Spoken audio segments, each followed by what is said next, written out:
And what's happening, everybody? Welcome to a new week, a brand new week here of Old Man Squad Fantasy Basketball. I am your host, Dan Vespers, and I am thrilled today to be joined by one of my oldest pals in the fantasy space. I'm trying to think of who I met before this dude, and the list is fingers on one hand or less. This is my good buddy, Erik Ong. He is at Rotomancer. You were Fantasy Hoopla for a while, weren't you? Yeah, I was, but I think not a lot of people were kind of getting the pun out of it. So I figured this is more a name that's more my style and fits my geeky personality a bit more. Anyway, Yeah. hello viewers, Hi. hello Dan. Yeah, Glad I to mean, I be here finally. Yes, indeed. You and I, we haven't been able to do a show in a while, but for those that don't know, Erik and I worked together for a long time at Hoopball Ethos, and now it's really cool to be able to do another show. And Erik has a show on the Old Man Squad Sports Network called the Fantasy Fast Break, where, by the way, he actually broke down the first two rounds in great detail of the draft we're going to be talking about on today's show. So, a little bit of background here. I'll turn it over to Erik. What kind of a league is this that we're going to be talking about? Okay, so this is a real league that I used to play in. This coming season, I decided to take a break. This league normally really does draft way too early, and we do a slow draft. It's a 16 team, 9 cat, head to head, $200 entry. It started on June 18, so that's way, Oh, way earlier. Yes. So, and it took them roughly around a month to finish. It was a slow draft because of time zone issues, etc. It was conducted over Facebook Messenger chat, and it ended on July 14th. So um, that's basically how it goes. And the thing is that the commissioner decided to do our league lottery all the way in April, and with everybody knowing their draft position so early, everybody goes, "When's the draft? When's the draft?" Well, we don't care about the playoffs. When's the draft? So, you know, and here we are, a very interesting league, obviously because it's way too early, but it's still real ADP. And a little note: it's a league with the settings that do not have IL or IL plus slots. I've mm. talked a bunch about this in my Twitter account and in my shows that I play in a lot of these leagues. For some reason, there's this demographic of people that believe that it adds a degree of difficulty, and they're not wrong. But is it a degree of difficulty that's absolutely necessary to prove that you're a good fantasy manager? I don't know. That's still a questionable thing. But either way, that's the case here. Mm. So that's going to affect a lot of these picks, and I just want that out there for your listeners so they get the context of why some people are reached for or ignored in some cases, and that affects the metagame of this draft. For a league that doesn't have any IL slots, do you then find that guys that have an injury history tend to fall even farther than usual? I would assume. Yeah, definitely. There is a higher premium on durability. In some cases, some managers actually follow uh, totals value more than per game value, whereas more common people who play average leagues tend to look at per game value more. But there's a greater emphasis on total value because Hmm. it just represents how much players are able to produce. Let's get through. Here's the general plan, by the way, for those that are watching or listening to today's show. Which, by the way, I keep getting told I got to stop waiting until the very end to remind people to like and subscribe. So here we are doing it closer to the front end. Please take a moment, hit the thumbs up button if you're watching. Please subscribe, no matter how you're taking in the show. A 5-star review would also go a very long way. I am Dan Vespers at Dan Vespers on Twitter. At Old Man Squad is the overarching umbrella. And again, talking to Erik Ong, my good buddy at Rotomancer, ROTOMANCER. I was able to take the info, Erik, that you sent me, and I'll be able to display it on the screen for those that are watching in just a moment. But what we're going to be looking at today, very quickly, the first two rounds, which again, if you guys want more analysis on that, you can check out the Fantasy Fast Break. That's Eric's show. And then you and I are going to go through the third round, a little bit more of a kind of one by one type of thing. So let me do my very remedial tech work here and get the graphic up on the screen. There we go. This is the data that Eric sent to me. I'm going to read the names off in the first two rounds. We'll start with the first round, and then Eric, you and I can offer a couple of very quick thoughts on that. Round one, it's a 16-team, 9-category league. Jokic, Wemby, Shea, and Doncic. That's the top four. That's kind of what we would be expecting in some order. Joel Embiid at 5, Giannis at 6, Anthony Davis at 7, Tyrese Halliburton at 8, Kevin Durant at 9, Tatum is 10, Chet Holmgren 11, Domantas Sabonis 12, Anthony Edwards 13, Jalen Brunson at 14, Steph all the way down to number 15, and then Kyrie Irving at number 16. Eric, kind of quickly here, again, because I want to save some time for the third round, what were your main takeaways from round one? Well, the biggest one obviously was who gets picked first was the first thing I looked at, and here we see Nikola Jokic, despite the market being really heavy on Wemby, and you're quite aware of that acutely. That there's this strong sentiment that, especially with the aggressive experts out there, really leaning on Wemby as being the first overall pick. But I said on my own podcast that I don't mind Jokic. I personally, he is an asset I am familiar with. He has a long history of production I can count on, whereas Wemby is just has a one season sample size. It was great, but we don't know what will happen in season two. And I would rather err on the side of caution, if that's the right word. Yeah, caution. And I said that straight up that Jokic is my guy. I might be swimming against the tide here, but I'm on board with this Jokic at first. How Yeah, about you, Dan? I'm totally in agreement with you. I just think that there's, and you know me, I'm more of a roto versus head to head guy as well, which I think gives more, a couple more points or pebbles or whatever you want to call it in the Jokic bucket, because it's really nice to have someone who's great at like 5 or 6 different things.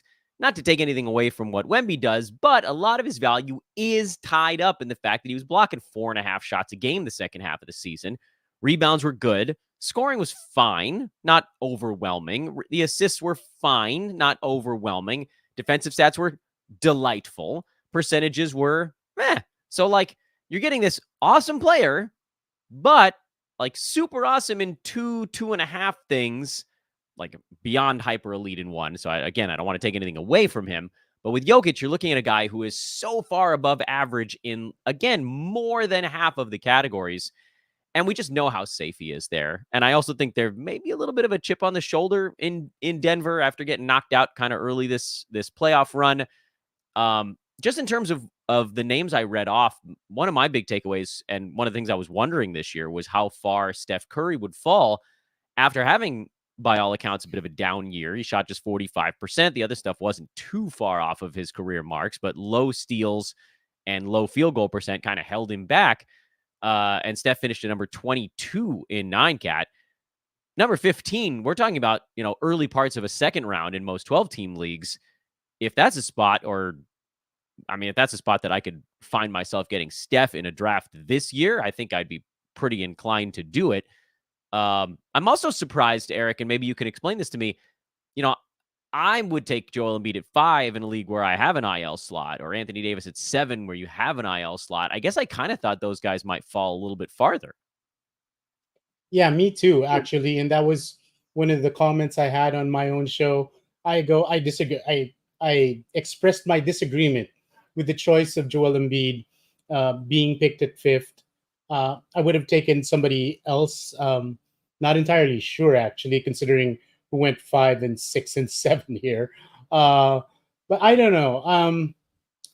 It's really hard once you get out of the top four. I think that the top four is the magic number, I would say, for Yeah. this coming season. If you have if you're inside the top four, you can rest easy because you've got pretty much what we would call a blue chip, and you don't need to worry about it. The worries start to come in after the top four, and yeah, Joel Embiid is a high risk as far as I'm concerned. He's officially on my do not draft list for this upcoming season. I doubt he's going to fall outside of the top 20, 25. So, yeah, it's just as good as if I put him on that list, even though I'd probably take him outside of that range. Second round, I'll read off the 16 names. We'll do another 2, 3, 4 minutes on it, and then we'll dive into the third. Donovan Mitchell went at 17, which actually was surprisingly low, I thought. Devin Booker at 18, Darren Fox at 19, Alperen Şengün at 20 on this draft, Trey Young at 21. I almost said Thad Young, by the way. I just, the heartstrings here. Tyrese Maxey at 22, Scotty Barnes at 23, Dame at 24, Van Vliet 25. At 26, Paul George, then John Morant, interestingly, at 27. LaMelo Ball at 28, Lowry Markkanen at 29, Harden at 30, DeJounte Murray at 31, and Towns at 32. This draft, round 2, Eric, I believe, happened before Paul George signed with the Sixers, correct? That is correct. So he ended up being 26th, and Maxi ended up being picked a bit early, I think at 22, given the Paul George situation. And I think you've also expressed this on your show, that there will be some hit to Maxi, and I am a card carrying member of the Tyrese Maxey fan club, and it does kind of break my heart knowing that there will be a bit of a delay as far as his still upward swinging trajectory as far as his career development is concerned. But I'm not overly worried. I think picking him somewhere here is still, admittedly, a bit of a stretch at this point, but it's still it's still something I could get on board with, so to speak. Yeah. Um, and just to mention something regarding your comment on Donovan Mitchell, though, because you found it a bit late. I get that he finished, inside the top 10 in per game value, but Mitchell hasn't played a lot of games over the True. last 3 seasons, Yeah, you're so right. that must have played a role in the drafters' decision to, or this league's decision to let him fall that far. I am also a bit floored, and maybe it's just like maybe some of it is the IL thing, or maybe it's just that I haven't looked at a list of players in a little while. But to see Anthony Edwards back at 13 again, that's basically where he was going last year. And then in 9Cat, he was number 37. And I get some of that was, the turnovers were at 3, but it wasn't like Anthony Edwards was what you'd call a traditional punt kind of guy. He was just sort of like pretty good in a lot of stuff, but I don't know how much more there was there. And he stayed right where he was last season, even despite being basically 2 rounds back of that. But again, you talked about the totals element. So a guy like Edwards maybe gets a bump for that. And then Şengün at 20, okay. He Uh, didn't. He did not make it through the year. So I don't. And not to say that he's injury prone. I don't think that Şengün is. He's got a nice sort of like firm foundation. I don't. He doesn't strike me as a guy that's going to be beat up all the time. But like, what in the heck is he doing at 20? Markkanen down at 29. Maybe there's an assumption he gets moved at some point, and that would hurt his value. LaMelo Ball at 28 is kind of fun because that dude hasn't made it through 2 months of basketball. But damn, if he could, that's a hell of a steal. This is a really interesting next 16. I kind of wish we were talking about the second round today. But what are hey, the other takeaways you had from that second round? Can you explain the Şengün one to me? no, I cannot, and I Okay. vehemently disagreed with it outright. Um, and I must repeat what I said in my own show, just in case there are Rockets fans out there who, um, I am not a Schengen hater, but the numbers speak for themselves. Uh, I see the flashes in his game. He is a talented player, but I am sorry to say he's just not ready to be a top 20 fantasy player right now. At Yeah, least that's I not a don't think knock. so. Eric, you don't have to apologize for that. He was Yeah, really I don't. good I last don't. year, but top But 20, it's hard to be a top 20 player. yes, exactly. So I see the upside. Right. He might get there. I don't think one of the things I've discussed before, and I think I should do a show on it, is how players grow at different rates. That'd be If really you cool. just take for example the great your favorite one of your favorites, Kawhi Leonard. He was actually a late bloomer back in the Spurs. It took him a long time before he became the dominant Kawhi Leonard we all know and love until he usually gets injured. But he's a prime example of a player who is a slow bloomer, but who eventually got there and became a mainstay in the top 10 as far as per game value is concerned. So that's something to look into. And given the rate of development I see from Shingun, yes, he could be headed there. It's not out of the question for sure. But at the pace that he's going, I don't think he's going to hit top 20 next season. Yeah, and Houston keeps getting better, which is great for the Rockets and maybe not as great for individual fantasy values on the team. I will say this, if Şengün fixes his free throw stroke, that's a quick path to jump from late fifth round value to much higher. And then, there may be folks that are punting that, where I think he was a third rounder last year if you were punting free throws. So that's something to keep in mind. I didn't look to see if this team was obviously punting free throws. Did they have? Oh, they had Anthony Edwards in the first. Although didn't he get his free throws shot up to like 82% last year? Yeah, so I he don't think wasn't he's. really bad at all. Yeah, he's not. He's But not a punt free throw guy anymore. no, he's not. He's not. Who was for a little bit. All right, let's get into round 3, and we'll do it in little chunks here, as opposed to individual players. It's a 16 teamer, so we'll go in little groups of 4. I think. The first 4 picks in round 3 were LeBron James, who just absolutely lit things up in the USA Germany exhibition game. I'm very excited for the Olympic team.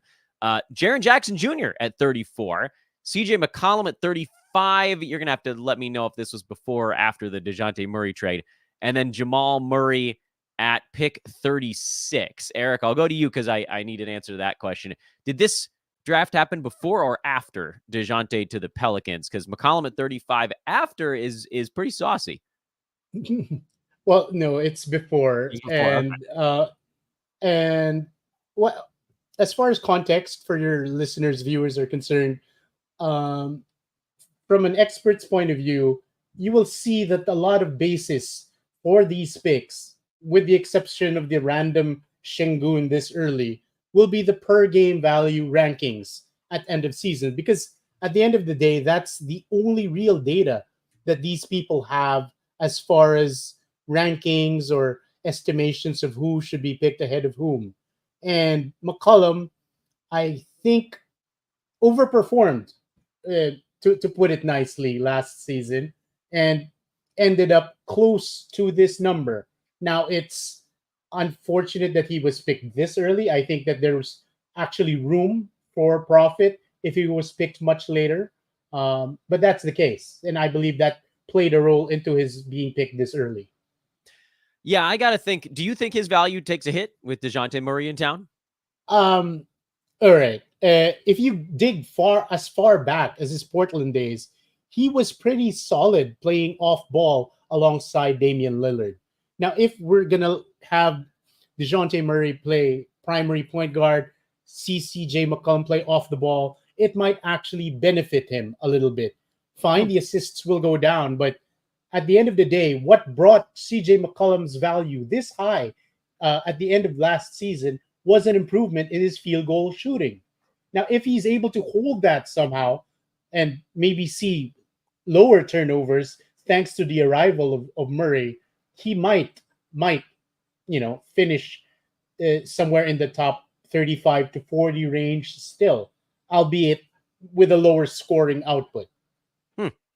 And what do you think about Jaren Jackson at 34? I thought for sure he'd fall farther this year after a pretty obvious down season from a Grizzlies team that was just out of it early and never got back into it. Do you think, if I had to guess, and maybe I'm wrong, because JJJ finished at number 53 per game in 9-cat last season.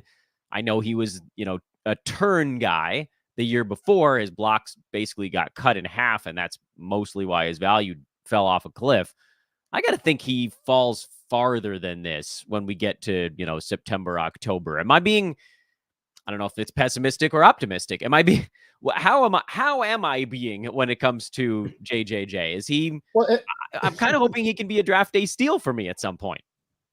Well, Okay, so that indicates first of all that you are hoping to have him. So it's optimistic in that sense that you're hoping he slides. Yeah. Same here. I was hoping that he'd slide farther, and I do have him as a bounce back candidate in one of my episodes. So somebody would do well to look into that. And There you this is go. the kind Hey, of wait, range you got I. to say the name of you got to say the name of the show when you're promoting yourself. All right. The bounce back candidates for 24-25. Just look that up. Um, when I dug deeper, and again, we cannot just look at these picks in a vacuum, unfortunately. It's not like an overall ADP metadata grab. This is head to head. Now, if you look at it, the manager drafted Wemby, DeJounte Murray with his first two picks. He chose specifically to grab JJJ here because he's really leaning into this defensive theme. You know, you got the steals from Murray, blocks from Wemby. Basically, JJJ is here to assure himself that he wins blocks week in and week out, Yeah. if you think about it. Look, Yeah. So it does. I'm looking at some of the other picks, and I know we're not going that far down the line, but look at rounds 5 and 6. yep. So he's going big ball. Good And lord. JJJ is somebody who is able to give you threes from the big man slot, um, and that's a bonus in this case because there are a lot of big men out there who don't shoot threes. JJJ does. Unfortunately, his field goal is not as impressive as your, say, Domantas Sabonis's out there or even Joel Embiid's. Okay, so that's his knock. But yes, I wish. I mean, to sum it up, I wish JJJ fell. He probably will fall farther in other leagues. And I think this was just a thematic pick Hmm. in this case. Yeah, those other picks I was referring to, this team took Jalen Duren at 66 and Kristaps Porzingis at 95. Dude could lose Wemby for a month and still win blocks.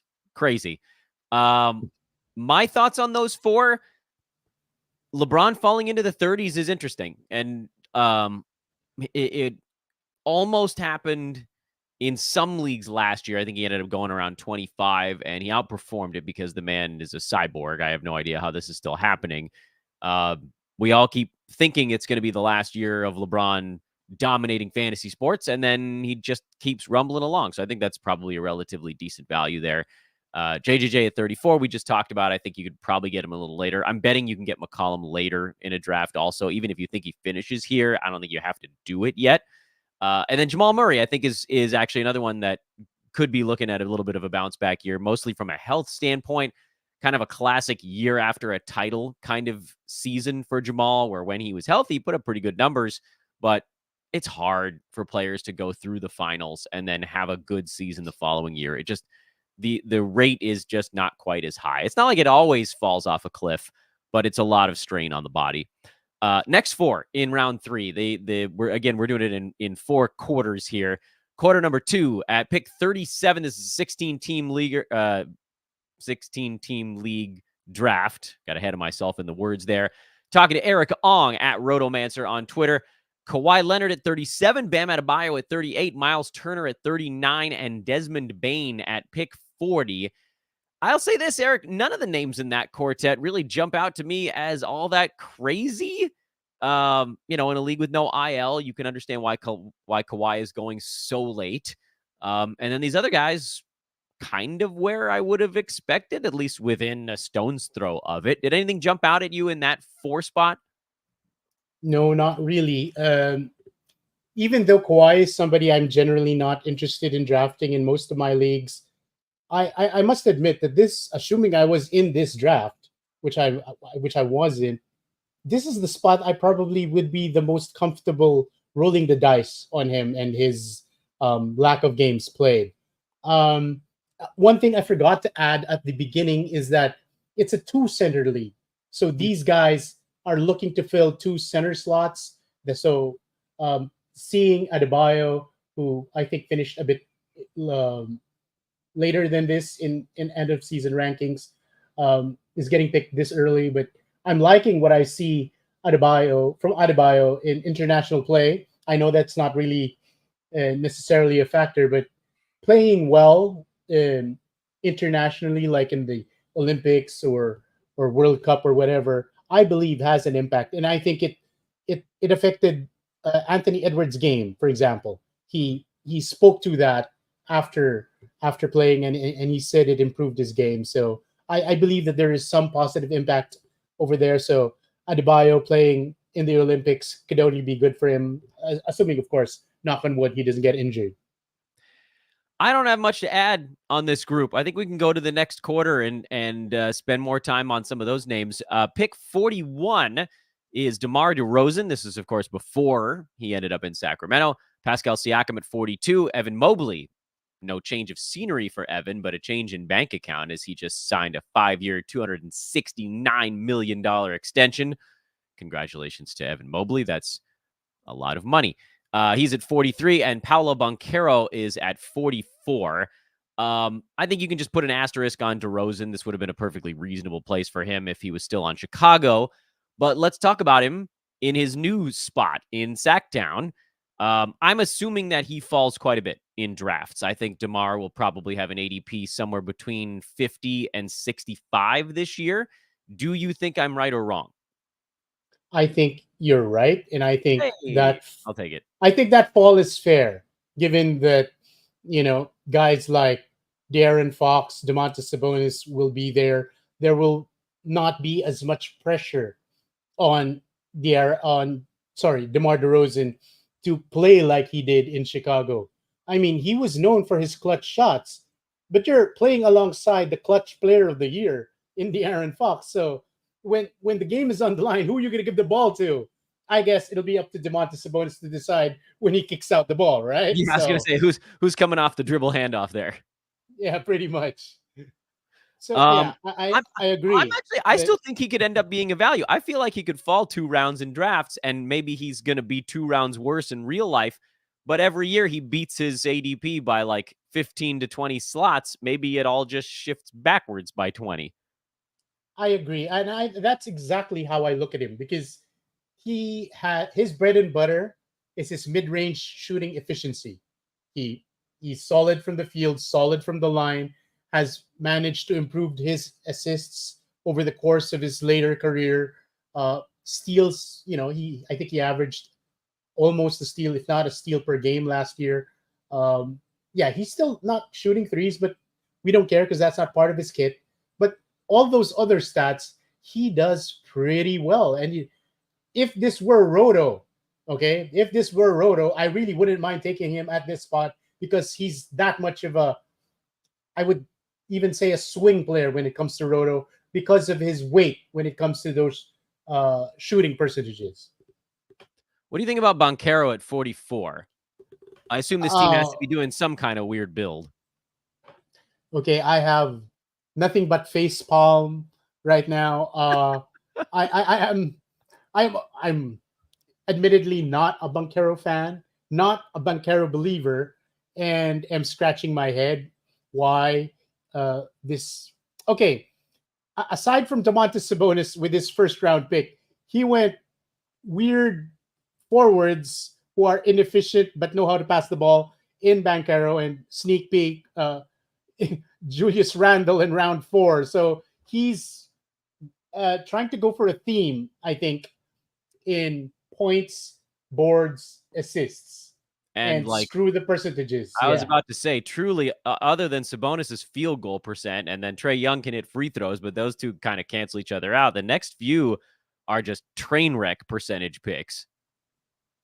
Yeah, it's like the manager here was punting percentages and wanted to win rebounds and scoring. That's the best I could say. But my That's a point is, hard road to hoe, man. Losing both percentages, that's a tough one. yes, and if this were a strategy show, we would both obviously advise against punting both shooting percentages. Definitely. Yeah. If it was a Uh, points league, I mean, putting together an okay points league team here, but it's not a points that's true, actually. And I think that's a fair assessment. Unfortunately, it's nine cat, and I'm not really holding my breath um, in terms of expecting this team to go far in the league. The final quarter of round 3, Vooch at 45, intriguingly early, in fact, for Vooch. Jalen Williams at 46, Rudy Gobert at 47, and Cade Cunningham at 48. This is quite a cross section of player types in this group of 4. You got Vooch, who's just like totally doesn't care anymore, and we'll see where he ends up this year. We know he's on the block. Can they move him? Like the effort just I actually love Vooch as a fantasy player because he just quietly plods along and is like decent to okay to decent in almost everything. And as far as big men go in particular, he was number 51 last year. His fell to like 60-ish something in draft. So he ended up as kind of like a small hit. He's been incredibly durable the last few seasons. I think he only had like 1 year mixed in there where he wasn't really. So I get that part. Durability's nice, but suddenly he's on a team now in Chicago that I know this draft happened early, but the writing was kind of on the wall with the Bulls that it seemed like they were going into a rebuild. Now DeMar is gone, so we know that part has already happened. We know Zach LaVine is on the block. We know Vooch is on the block. I love Vooch. I would make him the logo for the Dan Vespers Old Man Squad for being on my team for many years in a row. But in my eyes, this is too early on him. I love Jalen Williams at 46. I think this is a great pick. I think Cade at 48 in head-to-head is a really intriguing pick there. I don't know if I would do it in Roto. And then Gobert, I feel like this is a team that had 2 guards and realized they had to get a center. And so that's what was on the table. Because I don't think you have to take Gobert at 47 in most drafts this year. What are your thoughts on those 4? Do we see eye to eye, or should we argue about something? Nah, you hit every thought I had I on thought the we'd be able head. to fight. I thought we'd be able to fight about one thing. I felt bad about making you go first on all quartets, so I thought I'll do mine first for this one, and then maybe we can fight a little. But damn it, you and I agree on a lot of stuff. But sorry, go ahead. What are your thoughts on those? Yeah, but, well, uh, I love Jalen Williams at this spot. I still think he has a lot of room to grow, even with the new look of the Thunder, where they got Caruso, Hartenstein. The fact that Josh Giddey, all right, is no longer in the team, we're gonna see a little bit more playmaking come out of Jalen Williams, and that's only gonna improve his overall fantasy appeal if he sees an uptick, even just a little bit, in those assists. And we know that he's capable of doing that because he's got a decent eye as far as finding open teammates is concerned. So it's pretty good. Yes, I agree on Vooch. I wish, assuming I was in this draft, I wish he fell further. Um, And he will, Cunningham, by the way. and, I would put like my life savings that he'll fall farther yeah, than this in drafts. I think he should be. If we're talking, since we're speculating on ADP with this bit of ADP research here, I think that it would be fair to expect him to slide after 55, for Yeah, example. I I think agree. that's where I roughly project him. But we'll see as ADP starts to firm up. And yeah, By the way, Eric, jumping in, I did a show with Dan Titus 2 weeks ago, and he mentioned that the plan at Yahoo Sports is to try to get leagues open by August 8th if they can get all their ducks in a row. So we may be within like 2.5 weeks of Yahoo leagues being open. Does that not get you excited? I am freaking fired up that we might be that close. Yeah, yes, yes, I Eric's am freaking out. definitely. If you're for those that are listening and not watching, Eric's freaking out. Yeah. All right. Yes, I'm very excited because that means I don't need to do as many slow drafts in chat groups, which is kind of tedious sometimes. Obviously, this was like pulling teeth because it took them a month to finish. That's a Um, long slow draft, and it's not like it was a 20 rounder. What do you guys go? 13 rounds, I think. yeah, 13 That's a rounds, long 16 one. teams. This is way too long, and half the time it's people bitching about, hey, pick already. Yeah, So I get it. so yes, I'm pretty excited. I'm pretty excited also to see the ADP this season because a lot of content that you do and some of it I will do as well Yeah. will be analyzing ADP, and I think that's something that a lot of new managers, especially, should really look into because that's where you can get value. That's where you can See get where the value. market is going, and find the guys who are sliding. But or at least you've heard from the old man squad crew of fantasy basketball guys, um, who are going to do well. And if they slide, you're going to be lucky enough to take them and hopefully get a profit. Yeah, and it's really remarkable what the Yahoo pre-rank board, the influence that has on ADPs at all websites. Seemingly, that is like the, not to say that it's the thing you should be operating off of, but it's the thing that gives you an indicator of what all the other cars on the road are about to do, pretty much. And it's never going to be perfect, but that's the sort of the blueprint, and you can be like, all right, well, this is probably what's about to happen. So where can I find my values? Where can I weave through this thing? And that, again, might be 2.5 weeks from now. Erik, I know you're not feeling outstanding. I want to make sure we don't run too long so that you don't end this show in a coughing fit. Um, Two things. First, thank you for operating on my very tight schedule. The kids are actually still out of the house because my older one has a swim lesson. So the sitter took him to that. So it's quiet around here right now. And two, thank you for being a part of the Old Man Squad Sports Network. I'm so excited. You guys, I feel like I just need to tell this story of like, it's not a long story. It's just when I launched this network, it's only been like 2 months now. It's very much in its infancy. It's still, if it was a human, it would still just be lying on its back and eating and pooping on itself, which is actually kind of what this network is all about. Um, and Erik, when you reached out wanting to do something, I was just over the freaking moon because for years, you and I have been trying to figure out a way to get more into this sort of pod video space together. And so this was an opportunity that you saw, and I wasn't going to like bang your door down and say, come on, get back. But to know that you wanted to do it, I was so happy to be able to do stuff with you again. So listeners, viewers, make sure to check out the Fantasy Fast Break. It's a really easy show name to remember. Frankly, way freaking easier than Old Man Squad Fantasy Basketball. Erik Ong at Rotomancer. Is there anything I forgot to promo? Fill in any gaps for me here because I don't want to do all of it for you. No, no, no. Thank you for covering all those bases, and thank you for having me on your show. It's been far too long. This was a total blast. Um I don't feel any of the illness that has been plaguing me over the last couple of You weeks. got the Uh, adrenaline going now. yes, yes, and hopefully I can come back on again Of course. at some point in the future. And I don't mind, now that I've actually done it. I don't mind getting up at whatever. I'm not supposed to be up at this hour o'clock in the morning, What but time it is was it in the well. Philippines right now? Right now it's 7:05 a.m., but I was up Okay. at 5:45 just to make Woo. sure I was up for your show. But that was okay, and I guess it's the excitement. It felt like Christmas morning. I'm gonna be on top. I'm gonna get to talk fantasy basketball. Yahoo! I know, Anyway, what a ridiculous time. It'll get easier. I'll say this month and last month, and not that anybody watching really cares. My kid made the 7 and under Little League Baseball All-Star team, and we have baseball 5 days a week right now. And this happens to be one of the very few days where I don't need to be over at the fields coaching. It's now 4 p.m. Pacific time. So we managed to get this to line up, and then like late my evening is when it's loud around here, but that's possibly anyway.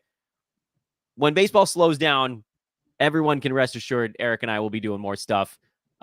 He is the amazing Rotomancer, Erik Ong. Thank you, my good man. It's always a pleasure. thank you. I'm going to leave the board up just for a minute here so folks that are tuning in towards the end of the show can see what we were talking about. That was the great Erik Ong at Rotomancer, Rotomancer, over on social media. We went through the third round here on this show. If you want to hear Erik's breakdowns, the more in-depth stuff on rounds 1 and round 2, those are the most recent episode on Fantasy Fast Break. It's available everywhere podcasts are found. I think the latest show title is breaking down round 2 of a real $200 league draft, if you want to search by that. But Fantasy Fast Break is probably, I'm guessing, relatively easy to find as well. Really interesting data, I think, coming in. Again, a lot of this before some of the free agency stuff, so you can make those tweaks. But in my eyes, most interesting stuff that popped out, stuff that we talked about. Embiid, I've been wondering how far he would fall in draft, especially one with no IL slot. And 5, I think, is actually where he's going to often go because how many times can you take the number one per game guy outside of the top four?